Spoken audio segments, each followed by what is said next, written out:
Hey, salut tout le monde, j'espère que vous allez bien. On se retrouve aujourd'hui pour cette nouvelle review Lego avec le set Stranger Things, la maison dans le monde à l'envers. Voilà, tout le monde connaît la série, c'est une série super que j'ai adorée et aujourd'hui je vous propose le set. Une expérience de construction inédite pour moi, j'ai vraiment adoré et je vais vous montrer tout ça.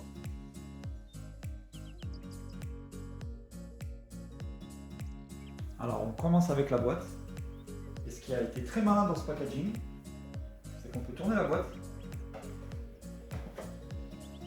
et voir la maison dans l'autre sens. Donc, ils sont allés reproduire le logo de Lego, de Stranger Things ici. Et on peut donc apercevoir la maison à l'envers. Donc même dans le packaging, ils ont joué à fond la carte maison retournée, maison à l'envers. Je trouve ça très malin. Donc on peut voir qu'il contient 2287 pièces, que c'est un 16+. Donc, je vais le monter et on va voir un peu tous les détails ensemble. Pour les fans de la série, on reconnaît au premier coup d'œil la maison des Bayer ici. Et côté minifig, donc sur la petite plaque de présentation en bas, on peut retrouver 11, Mike, Lucas et Dustin. Et là, mise en scène dans la maison, on a donc Will qui a la tête à l'envers avec le démo Gorgon. Et en haut, on a donc Joss Bayer et le chef Jim Hooper. En les regardant d'un peu plus près, on peut apprécier les détails. J'aime particulièrement Dustin, ici, qui est pour moi vraiment la plus belle, la mieux réalisée. Mais les autres sont pas en reste. Les autres sont pas en reste. Will, la même coupe de cheveux. Le démo Gorgon. Une jolie pièce de tête, une belle moulure. Un beau moulage pour cette tête. Voilà, le petit vélo, le lance-pierre ici. Tout y est. Ah là, j'adore quand c'est poussé comme ça dans les détails. On peut voir dans la main de Joyce la petite carte de Donjons et Dragons auquel joue Will avec ses potes. De très belles minifigs. Vous l'aurez compris, dans ce upside down, l'intérêt c'est qu'on peut tourner la maison comme ceci et basculer dans le monde à l'envers. C'est une construction super intéressante qui est assez symétrique et qui reproduit donc la maison des Bayer dans le monde normal et dans le monde à l'envers.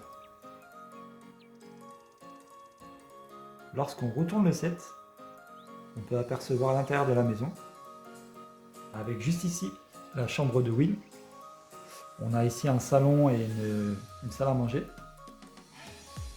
On peut voir sur le mur les lettres de l'alphabet. Ici on a un petit piège à ours pour attraper le démo Gorgon.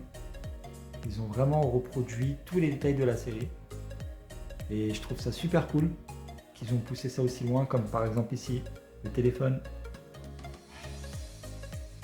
Et en éteignant les lumières et en appuyant sur la petite brique lumineuse qui est juste ici, on peut voir que ça éclaire l'alphabet qui est sur le mur. Encore une idée ingénieuse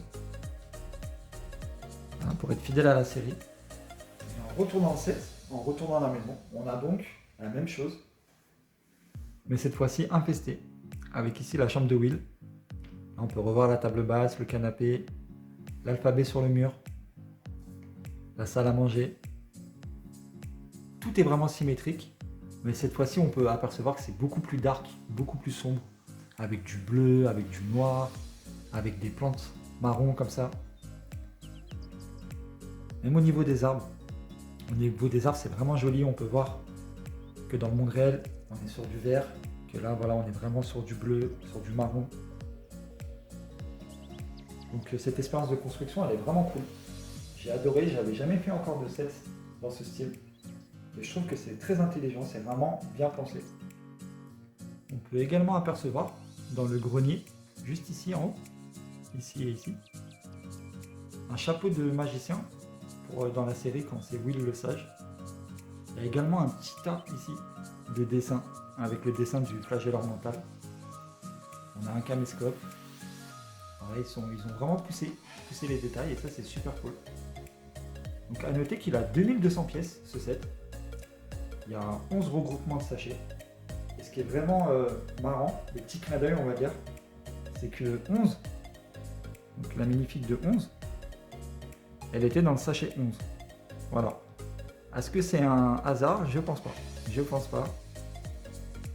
Donc un petit coup d'œil sympa. Voilà, la figurine de 11 dans le sachet numéro 11.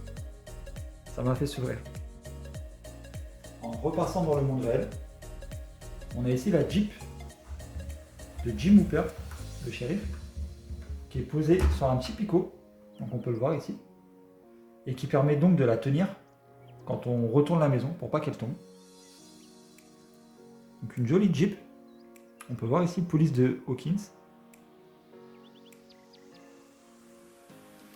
Et à l'arrière, on aperçoit une citrouille pour la scène de la série où ils sont dans un champ de citrouilles pour aller sauver Will. Encore là un petit détail, vraiment sympa. Personnellement, ce que j'ai fait pour la construction, c'est que j'ai fait une petite pause au milieu. C'est-à-dire que j'ai fait les 5 premiers sachets, qui sont donc la maison dans le monde réel. J'ai fait une petite pause de 2-3 jours et j'ai ensuite poursuivi la construction. Et de cette façon, ça m'a permis de redécouvrir le set, de redécouvrir les détails, de redécouvrir tous les éléments, toutes les petites choses qui ont été ajoutées à ce set. Car je pense que si on construit d'une traite, ça risque d'être un peu répétitif. Parce qu'on peut clairement voir qu'au milieu, le set se coupe en deux et que c'est du fait que ce soit symétrique, c'est forcément répétitif. On reproduit tout, mais à l'envers. Et donc en faisant ces petites pauses, ça m'a fait vraiment plaisir, ça m'a fait vraiment redécouvrir tous les détails. Je me suis encore une fois émerveillé. J'avais vraiment l'impression de construire deux sets différents. Donc voilà le petit conseil que je peux vous donner pour vivre une expérience de construction encore plus amusante. Voilà, j'espère que ce petit test de Stranger Things vous a plu.